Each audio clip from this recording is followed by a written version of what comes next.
Hello and welcome to my new, or rather the last proper video of this year. It's important to mention there will be a year-end wrap-up that will take place between the holidays and will also be released as a live premiere. So if you're interested, just check it out there.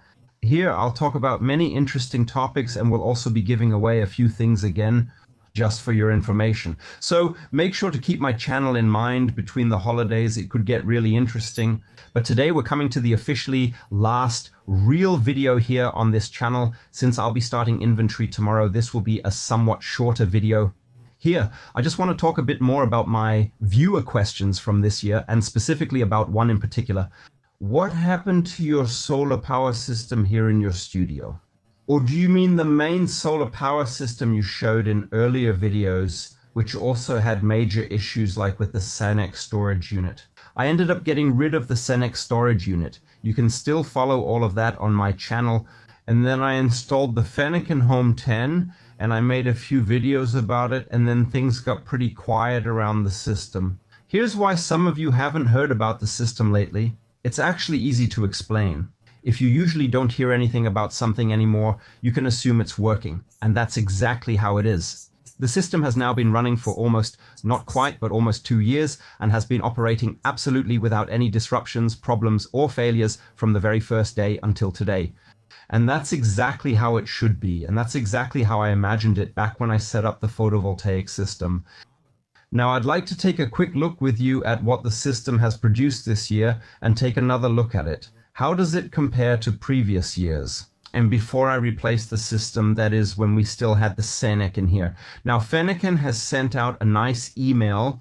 There is an annual review for this year for Fenecon customers or for users of the Fenecon Home. Here you can take a look at an annual review starting from the 1st to the 15th of November. And I just want to quickly go through it with you. You get the email, just click on the link and log in. And that's exactly what we're going to do. We'll just open the link here and take a look at my system. Here we have our energy review. We're greeted here. Hello, Mark, and then let's just get started. So, as the first interesting piece of information, we get our generation here. Important, this is only up to November. We've generated 6,493 kW here. I have to say this year was by far not the best year, but also not the worst. We started well, but as summer arrived, things dropped off significantly and we had much more cloud cover. Nevertheless, I have to praise the Fenecon here. It was clearly better than the Fenec, especially under cloudy skies or in many changing scenarios. That means sun and clouds alternating. The Fenecon is clearly better than the earlier Fenec I had. That's why there's also a pretty good value for this system. Important, this system has 0.5 kW peak, but when it peaks, it can go a bit higher. It's also important that I can benefit from these peaks. The Senec system couldn't do that because its inverter could only generate, convert, or use 4.1 kW. Fenecon has a 10 kW inverter here, which of course allows it to absorb much more energy and make much better use of these peaks. And in my opinion, it also starts generating much earlier than the Senec system. The whole system just ran much lower. That's why we have such a good value here. The sunniest day was in June. Like I said before, in August, the weather really dropped off for us. Normally there are more sunny days, but the trend is from mid to late August. Here it was in June. Here we generated 44 kilowatts, which is quite a lot for one day with this rather modest little system. Then we come to June 30th. That was my most intense and energy-consuming day. Here I used 38 kW. Why did I use so much electricity, or why have I generally been using so much electricity this year or in the last 2 years? I've changed quite a few things here in my studio, or generally in my consumption here. As I mentioned in previous videos, I've largely switched to electric heating and cooling. I've installed air conditioners here and already made several videos with or for you about it. I've installed electric heaters, infrared heaters, split air conditioning units, and other heating technologies. And accordingly, my production or my consumption has skyrocketed. Furthermore, I've also experimented a lot with Bitcoin mining. I've already made some videos about it, and I've invested a lot technically here as well. That means I've installed servers, I've installed network-attached storage servers. I store my data almost exclusively locally here now. Of course, that operates 24/7 and uses a lot of electricity. I've also added other major consumers. Now we run a small wall box, among other things. So all of that has obviously increased our electricity consumption significantly, but thanks to the Fenecon, we were able to generate a lot of that electricity ourselves. Then let's click further. Of course, what's really important to me is the self-sufficiency level, which we can see here. In this calculation, it's at 84. That's extremely good, especially for my system and also for the problematic installation situations I have here with my setup. It has partial shading, and as I said, the entire exposure of the system is not optimally arranged. I also have to praise Fenecon here. It handles all these scenarios much better than the previous Senec. That one, I'll just say it, broke down very quickly. If there was ever a little bit of damage on the system somewhere, the whole system had massive problems. I don't have that issue with Fenecon now. That's why we have such good self-sufficiency. A self-sufficiency rate of over 80% is excellent. You can write down in the comments below how high it is for you. And it's important to mention, the higher your electricity consumption is, the harder it is to achieve good self-sufficiency rates. But 84% is really a top value.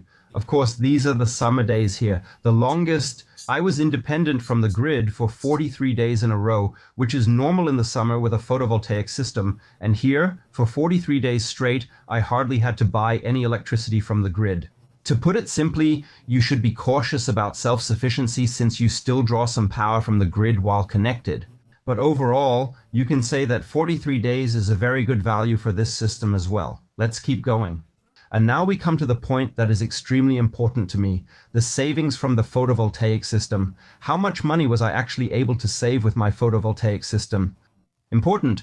These numbers are, of course, based on the inputs you entered into your FEMS system. I have entered my electricity price here, and the system can check accordingly. How much would the electricity have cost me if I had to buy it? And up until November, I was able to save €1,590 and 80 cents here. That's a damn lot. That means even here with this rather small project, if I may say so, the savings are pretty good. And here you can calculate for yourself how long it would take for such a system to pay off. If, for example, I were to install this system for 15 or 16,000 euros, it would take about 10 years. It would take about 10 years to pay off the system completely. What's most important to me is the special situation. I bought two systems. I bought the Senec, which I had to completely dispose of. That was a total loss, at least as far as the storage is concerned.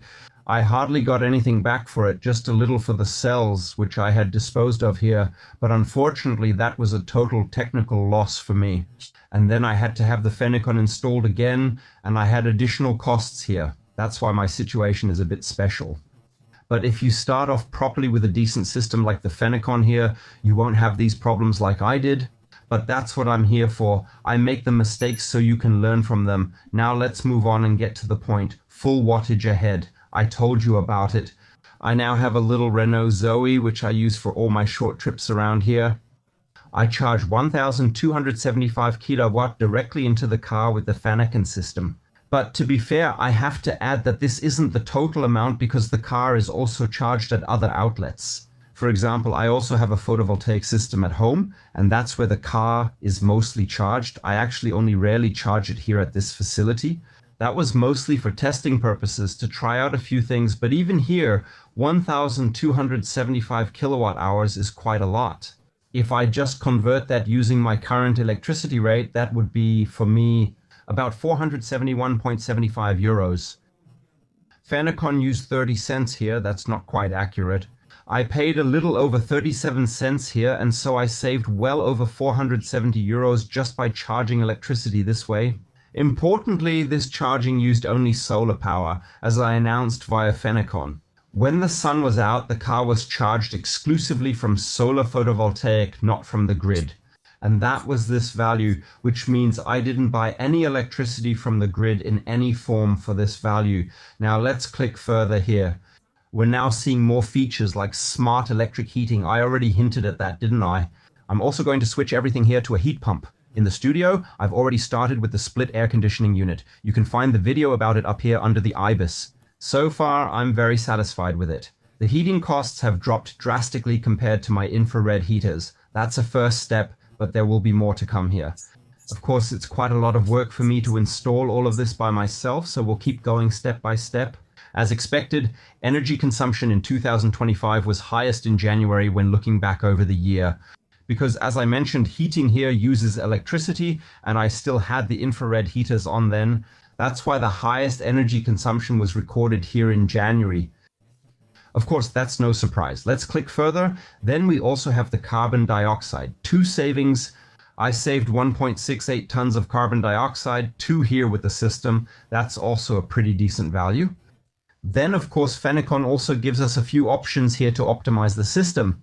For example, it says you're 1 click from storage optimization, activate grid-friendly charging in the app. Of course, that's also a nice additional feature, which is especially interesting here in Germany, for example, also with dynamic electricity tariffs. Or if you want to fully charge the storage in advance for any reason, maybe to prepare for a blackout or to protect the storage, all of that is now made possible here and can of course be controlled in the app. Next, we click and the report is done.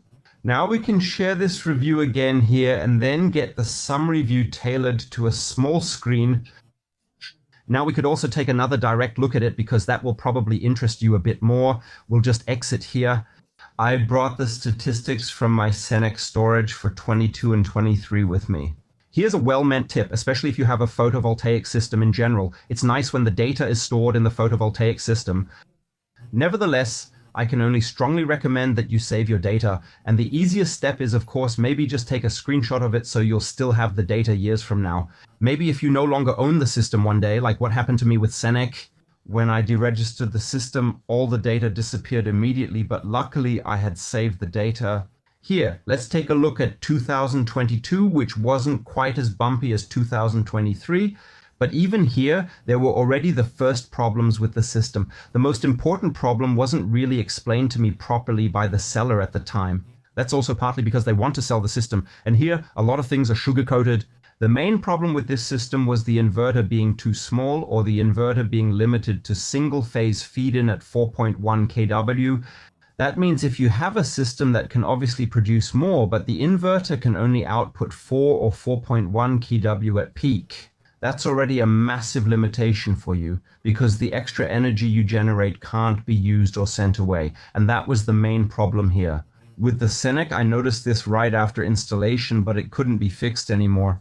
Another problem with the Senec storage was the very limited charging. The Senec storage could only charge the batteries very weakly.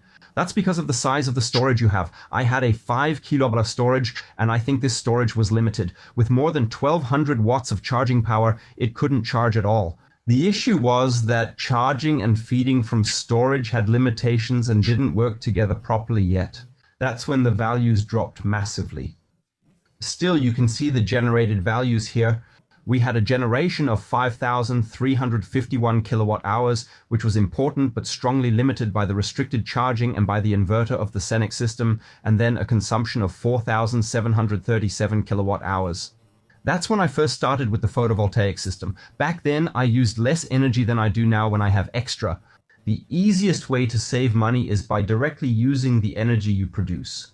Use it however you like. Install your heating rod as I showed with the Fenecon, charge your car, heat or cool your house or anything else. That's the most effective way to use your photovoltaic system economically. Putting electricity into the grid for a 5 to 7 cent feed-in tariff is essentially pointless. That's why self-consumption is the best added value of the photovoltaic system. Let's review the storage. 726 kilowatt out, 768 kilowatt in. That's very little, but it's due to the small storage and especially the extremely poor charging and above all discharging performance. That means the storage could only be charged very slowly and also discharged very slowly, and that was the main sticking point. For me, when a large consumer was turned on, let's say something with a power consumption of 4 kWh, the storage simply couldn't compensate for that, and then you had to buy back from the grid or rely on the grid again. Then in 2023, major problems with Senec began and kept worsening. The storage system repeatedly failed for long periods or had severely limited charging and discharging. The inverter was also unusable at times. My attempt completely failed, as I explained in the video. This also lowered our production, despite it being a great year. 2023 was probably one of the best photovoltaic years I've had at this location. But as you can see, I was only able to generate 5,033 kilowatt hours, and the consumption dropped accordingly. Why did it drop? Because the system was down so often or didn't work properly, I naturally limited my consumption. I constantly had to buy electricity from the grid, which was a disaster for me. As a result, I also had major storage problems here. It could only deliver 588 kilowatt hours to my house. And at some point, the self-sufficiency was only at 71%, although this Senec system also massively embellished that self-sufficiency. When I calculated it myself, I only got a value of about 65%. There are always some small differences in the values, but that was not good self-sufficiency. I still had to buy electricity from the grid even with my low usage. Out of 3,563 kilowatt hours used, I bought 1,109 kilowatt hours from the grid. That was almost a third of the electricity. That was an absolute disaster. And then I got rid of the system. Now let's move on to Fenecon. Here you can see the current system running. Just for your information, it's about 10 o'clock in the morning on the 18th. December. The weather is so cloudy, just like it always is in December. Nevertheless, we're generating 800 watts. We're consuming 800 watts. You can see everything is running here, and we also have a little bit that we can push over into the storage. I've set up two strings. I've just called them S and N here, and you can see these strings are already producing a bit. I've marked one of the strings here with N. That's the string that actually causes the most problems throughout the day. It's heavily shaded, currently only producing 200 watts, but I assume in an hour things will really pick up again here. But that's just a side note for now. Let's go into the history and simply select the year 2025. Why the year 2025? Because that's when the system ran completely through, and here we can really take a good look at what the system has brought us. We have a nice bar chart here, and I can just roughly explain to you what we have here. On the one hand, you see the generation, that's the blue bar here, and you can see how well it worked throughout the year with some limitations. It was, as I said, like this here. Yeah, at the end of summer, it got really bad because the weather was extremely bad for us. But the main generation was here, I'd say close to the beginning of the year. If it hadn't dropped off, I could have generated another 500 or 600 kilowatt hours here. I was still able to generate 6,621.4 kilowatt hours with the system so far. I want to refer you again to the Senec values, which were around 5,000 to 5,500 kilowatt hours of generation here. The Fenecon generates more. Why does it generate more? It's simple to explain. Here we have a 10 kilowatt inverter compared to the Fenecon, which only had a 4 kilowatt inverter, and a 5.5 kilowatt peak system that can sometimes peak a bit higher. And of course, we can take advantage of every peak all the way to the end here. That's immediately clear here, which is why it's important. Maybe it's actually better to oversize the inverter and the storage. This way, you can use all the roof's potential instead of designing the system differently. That's what Senec suggested to me then. That wasn't very smart economically, because that way you're just giving away real money. With direct consumption, we were able to use it directly, meaning straight from the photovoltaic modules into the socket, into my computer. Let's just say, or wherever else, we consumed 3,467.3 kilowatt hours that came directly from the photovoltaic modules.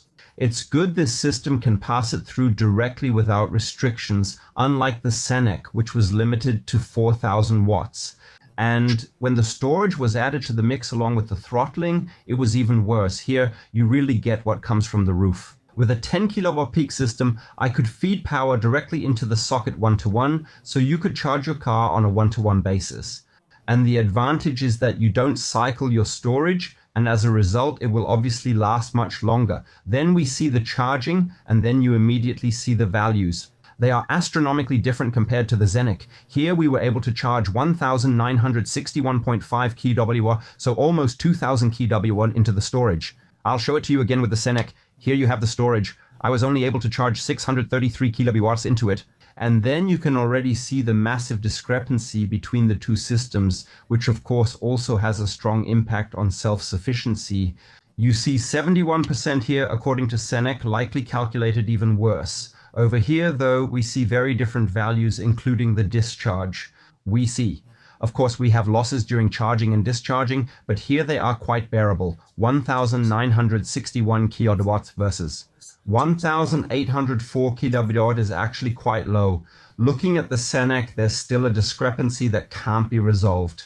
That's normal. You always have losses when charging and discharging the storage. Then let's go back, then comes the feed in.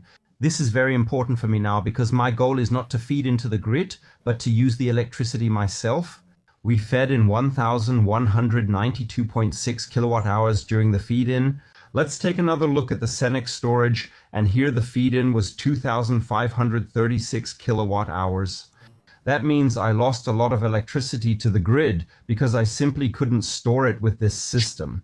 Because of the limitations, the shutdowns, the storage restrictions, and the inverter limitations, it was just a complete disaster.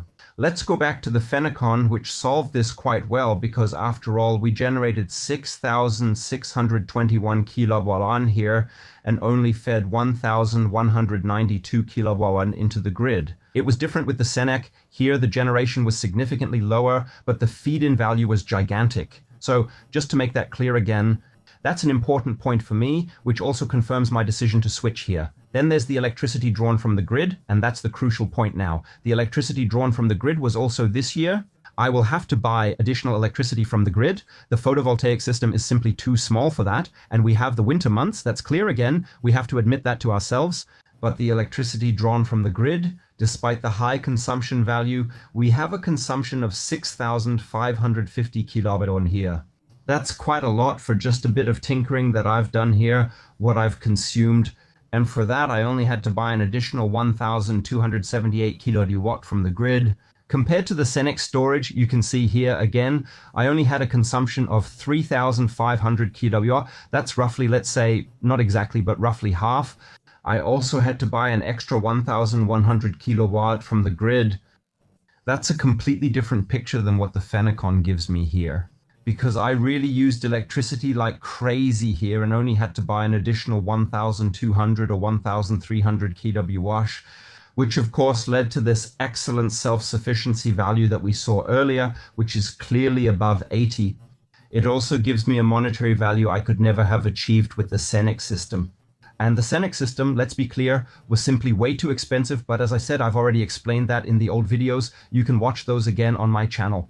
And here, as I said, I achieved a significantly better yield with this system. We can see now, December isn't over yet, but we can already see the sad situation. The solar people always call it the Valley of Tears. Sadly, this year it began as early as September, then continued in October and November. It's just a sad story. Normally the bars here were mostly here or here at the September level, and September was actually at the August level. And August was actually here at the June level, I would almost say, so this year was very, very sad. If the year had gone well, as I said, I could have easily produced significantly more here. So that was the little review of this year. It took a bit longer than I thought again, but I hope I was able to tell you something helpful once more. Nevertheless, feel free to write your numbers in the comments below, or just let me know what you thought about the switch from these systems in general. Was my switch reasonable or not? Just share your ideas, opinions, and comments, maybe even your criticism in the comments below. That way maybe we can make a follow-up video about it. And that should be it for this video, more or less. I want to remind you again, between the holidays, there will be a big year-end event here. Just check it out. There will also be some new features there. For example, I have now introduced channel memberships here as well. And I will officially tease that again in this video and give you some more information about it. So, if you like my video or if it helped you in any way, I would of course appreciate a thumbs up. And do you want to watch more of my videos? No problem, just subscribe to my channel here, it's free. Goodbye for now, see you next time, your Mark on YouTube.